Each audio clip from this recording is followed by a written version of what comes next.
கிறிஸ்துவுக்குள் பிரியமான சகோதர சகோதரிகளே, உங்கள் அனைவரையும் தினமொரு முத்துக்கள் நிகழ்ச்சியில் சந்திப்பதில் மிகுந்த மகிழ்ச்சி அடைகிறேன். நானும் தீர்ப்பளிக்கவில்லை, நீர் போகலாம். யோவான் 8ஆம் அதிகாரம் 10 முதல் 11 முடிய வசனங்கள்.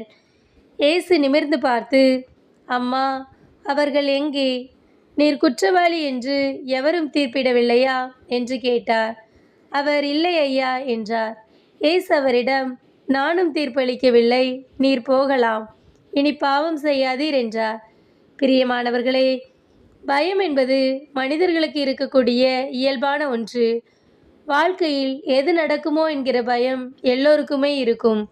ஆனால் இந்த உலகில் பயமில்லாத மனிதர்கள் இருக்கிறார்களா என்று பார்த்தால், ஆம், இருக்கிறார்கள்.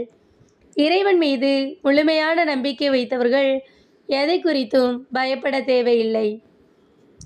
வேதத்தில் விபச்சாரத்தில் பிடிபட்ட பெண்ணை இயேசுவின் முன்னால் நிறுத்துகிறார்கள். எது சரி எது தவறு என்பதை அறிய வேண்டும் என்பதற்காக அல்ல, மாறாக இயேசுவை எப்படி சிக்க வைக்கலாம் என்பதற்காக. இது அங்கிருக்கும் அனைவருக்கும் தெரியும். இந்த பிரச்சனை சற்று சிக்கலான பிரச்சனையும் கூட. ஏனென்றால் எப்படிப்பட்ட பதிலும் இயேசுவுக்கு எதிராக மாறும். ஆனால் இந்த பிரச்சனையை இயேசு எளிதாக கையாளுகிறார்.